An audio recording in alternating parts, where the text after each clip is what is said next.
Brought to you by Alman Auctions, the worldwide leader in antique tractor auctions.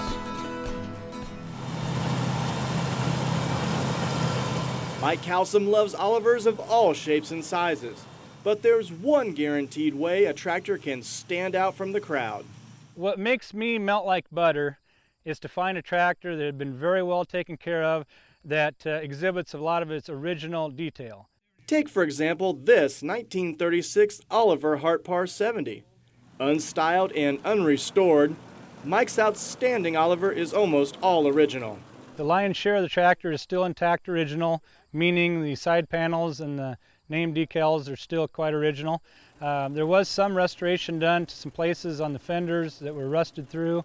The battery box, those kind of areas that have a high risk of rusting, were repainted to try to preserve them, as well as the front pedestal. The engine still, if you can believe this, still has the original Delco Remy componentry, which I don't want to touch because it just runs like a sewing machine.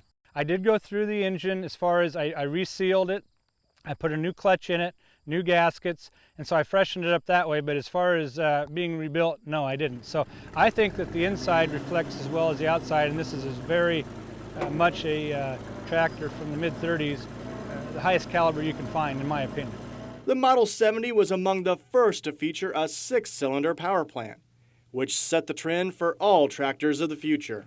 Oliver's first introduction of a 6-cylinder engine came about with the Hart-Parr 70 in 1935. The Hart-Parr 70 was built in 1935, 36, and 37, 3 years. This one happens to be from February of 1936, so it's right in the middle of the production of this model. So that intrigued me, and I've always wanted to have one of Oliver's impressive tractors that the engineering department came up with in the mid-30s. That smooth 6-cylinder engine isn't the only impressive feature found on this Oliver. Mike takes us on a tour around the tractor to point out what makes the Model 70 unique. One of the features that's kind of special and very distinctive of a Hart-Parr 70 would be, to start, is in the front, and that's the Hart-Parr 70 plowshare radiator cap. If you look at the radiator cap, it has 2 double plowshares, and that's only a trademark, as far as I know, of a Hart-Parr 70. Several of those have been broken, stolen, and are just lost in the shuffle. This one happens to be an authentic original. It is not a reproduction. Very, very seldom do you find one like that, and it's an above average shape. Also, they came with enclosed side panels. This is the first Oliver to have the louvered side panels, which again is a trademark of the early Oliver tractors. It's unusual to find a Hart-Parr 70 on rubber all the way around, because most of the Hart-Parr 70s had the tip-toe steel wheels and the front steel. That was predominant how they came equipped. So to find one with the early rubber from the 30s, original like that, is quite scarce and rare. Also, they had different wheel options. This portrays the cast iron centers that have the Oliver stamped in them, which is also a unique aspect of a Hart-Parr 70. So that is very hard to find. Another thing that's quite unique about this tractor, if you notice the seat has a cloth bag on it, if you will. And a lot of farmers would have a new seat each year, because back when seed corn came in canvas bags, they would use the seed corn bag as their seat for the year.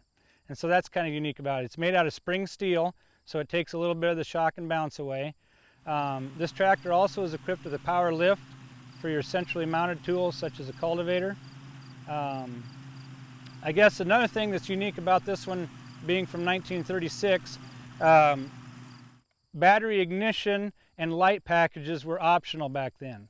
Several of these came as a standard package, did not have those accessory items. So I'm quite honored to have all the basically bells and whistles and all the added extras that you would get with this tractor back in the day. While most classic tractors with this many hours have long since retired from working the fields, Mike loves to point out that his tractors are still working tractors. I take a lot of pride in the mechanical ability of my tractors. I like cosmetics, but I also like to have tractors in working order and to function like they once did when they were new. I do value the person who takes on that supreme challenge of bringing one back that's been really left for dead. I mean, that's very valuable and warranted too, but to find one that's in its original working clothes and it hasn't been altered and is as close to 100% original as it can be, that's as good as it gets for me. Mike and his father Dave aren't content with just a barn full of Oliver tractors. They also have a yard full of original implements. Check out this 1936 Model 2 Oliver Cockshut binder, also still able to work an Iowa field. The binder was built, near as I can tell, in the 30s. I'm guessing this one would be around the age of the tractor, around 35 through 37. There was no serial tag on them, so I don't know exactly when it was built.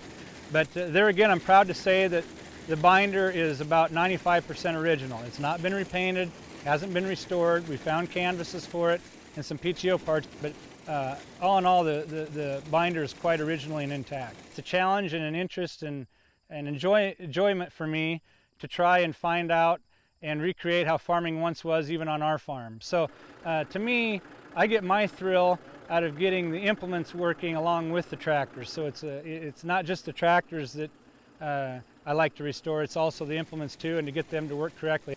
And so I'm always adding to my collection. I haven't stopped. The Cowsums are well-known leaders in the Oliver Nation. Mike says getting to work closely with his dad has been one of the biggest benefits of their classic tractor fever.